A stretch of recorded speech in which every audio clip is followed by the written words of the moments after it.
Assalamualaikum warahmatullahi wabarakatuh. Hai semua, hari ini kita akan bahas soal tentang PWS-KIA yang biasa akan keluar di uji kompetensi profesi bidan atau uji kompetensi D3 kebidanan. Simak sampai habis ya. Soal yang pertama, seorang bidan desa bertugas melakukan pencatatan dan pelaporan melalui PWS-KIA. Dalam pencatatan tersebut diketahui data cakupan K1 bulan ini adalah 85%. Data cakupan K1 bulan lalu adalah 75%. Target K1 di wilayah tersebut adalah 60%. Apakah kesimpulan terhadap status cakupan K1 di wilayah tersebut? A baik, B jelek, C cukup, D kurang, E meningkat. Kata kuncinya adalah cakupan K1 bulan ini adalah 85%. Itu ingat baik-baik ya. Cakupan K1 bulan ini adalah 85%. Sedangkan data cakupan K1 bulan lalu adalah 75%. Berarti dari bulan lalu 75% menjadi bulan ini 85% itu meningkat ya. Dan sedangkan target K1 di wilayah tersebut adalah 60%. Berarti di atas target karena cakupan bulan ini adalah 85%. Nah, berarti kesimpulannya adalah cakupan tahunan di atas target dan cakupan bulanan meningkat. Berikut pembahasan status PWS-KIA ya. Yang pertama ada baik, yang kedua kurang, yang ketiga cukup, dan yang keempat jelek. Silakan dibaca. Dan yang paling cocok dari keempat status ini adalah A baik, yaitu cakupan tahunan di atas target dan cakupan bulanan meningkat atau tetap.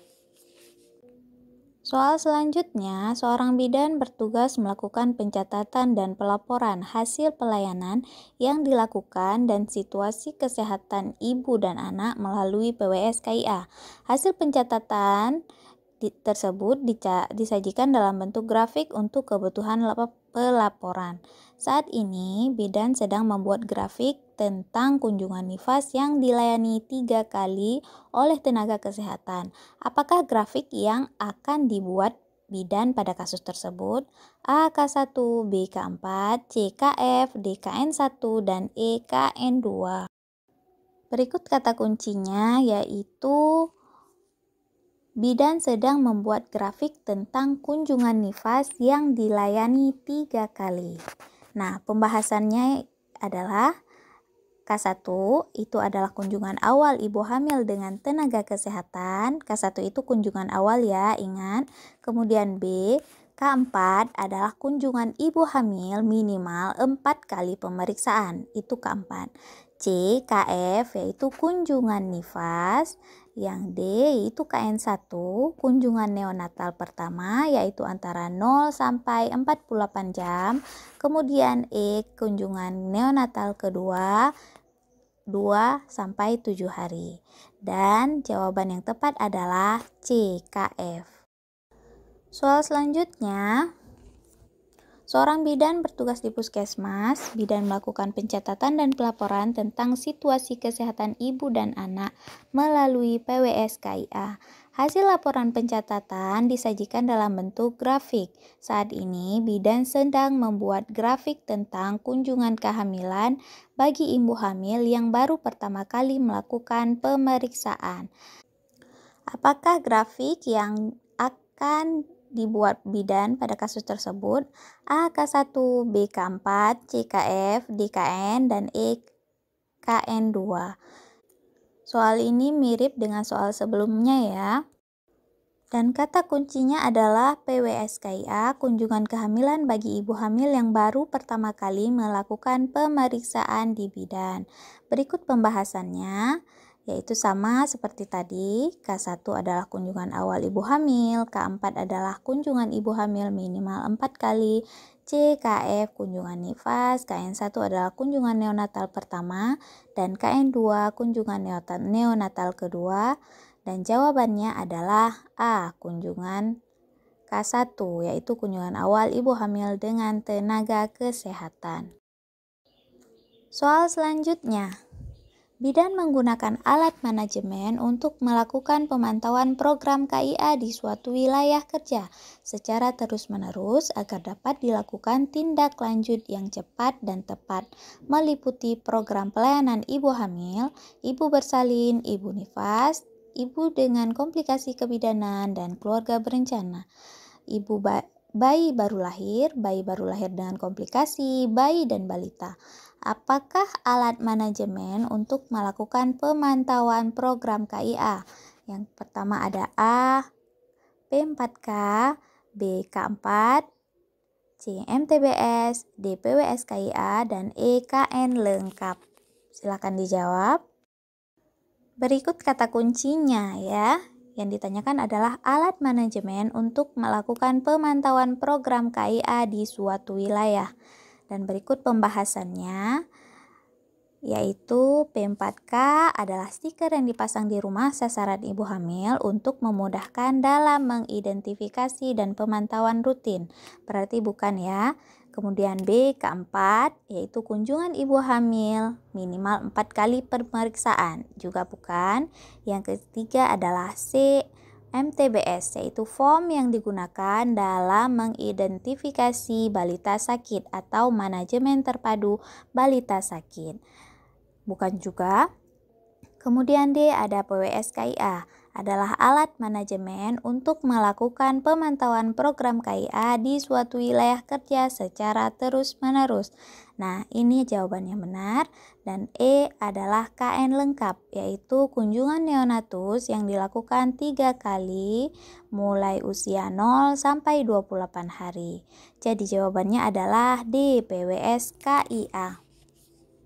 Soal selanjutnya, Nyonya R usia 29 tahun datang ke Posyandu untuk melakukan pemeriksaan kehamilannya untuk pertama kali. Ibu G2P1A0 usia kehamilan 20 minggu. Pada grafik apakah bidan desa menaikkan data Nyonya R pada laporan PWS KIA? A K1, B K1 murni, C K1 akses, D K4, dan E KN. Berikut kata kuncinya adalah Nyonya R melakukan pemeriksaan kehamilan yang pertama. Itu jelas namanya adalah K1. Usia kehamilannya adalah 20 minggu, berarti lebih dari trimester pertama. Berikut pembahasannya. A. K1 adalah kunjungan awal kehamilan. K1 murni adalah kunjungan awal kehamilan pada usia kehamilan 0 sampai 12 minggu atau trimester pertama. C. K1 akses, yaitu adalah kunjungan awal kehamilan pada usia kehamilan lebih dari 12 minggu. D. K4, yaitu kunjungan ibu hamil minimal 4 kali pemeriksaan. Dan E. KN, yaitu kunjungan neonatus.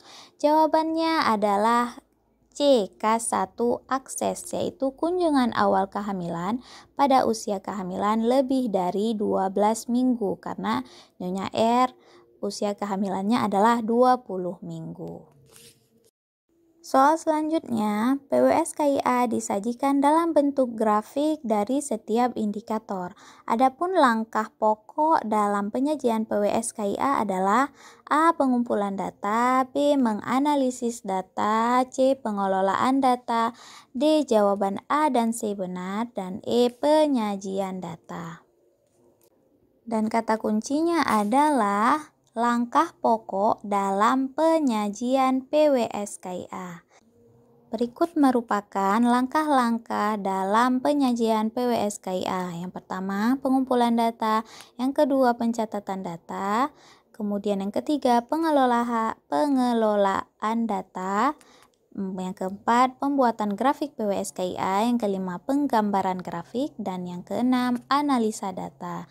Dan jawabannya adalah C, jawaban A dan C benar. Karena terdapat pengumpulan data dan pengolahan data.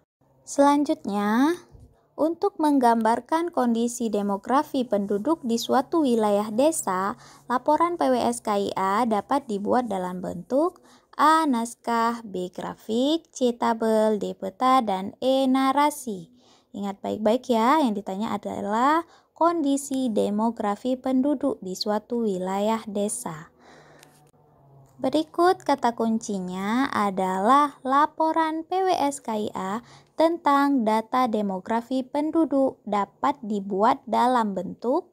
Nah, berikut pembahasan hasil pengolahan data PWS-KIA dapat disajikan dalam bentuk yang pertama ada A. Narasi, yaitu dipergunakan untuk menyusun laporan atau profil suatu wilayah kerja, misalnya laporan PWS KIA yang akan diserahkan kepada instansi terkait. Narasi digunakan untuk menyusun laporan. Yang kedua ada tabulasi, dipergunakan untuk menjelaskan narasi dalam bentuk lampiran. Kemudian ada grafik, yaitu dipergunakan untuk presentasi dalam membandingkan keadaan antar waktu, antar tempat, dan pelayanan. Sebagian besar hasil PWS disajikan dalam bentuk grafik. Nah, yang keempat ada D, peta, yaitu dipergunakan untuk menggambarkan kejadian berdasarkan gambaran demografis dan geografis. Nah, jadi jawaban yang tepat adalah D, peta. Harus diingat ya, bentuk laporan PWS-KIA itu bukan hanya bentuk grafik, tapi ada juga narasi, tabulasi, grafik, dan juga peta. Oke, selesai untuk hari ini tentang PWS-KIA. Terima kasih telah menonton sampai habis. Jumpa lagi di video selanjutnya. Assalamualaikum warahmatullahi wabarakatuh.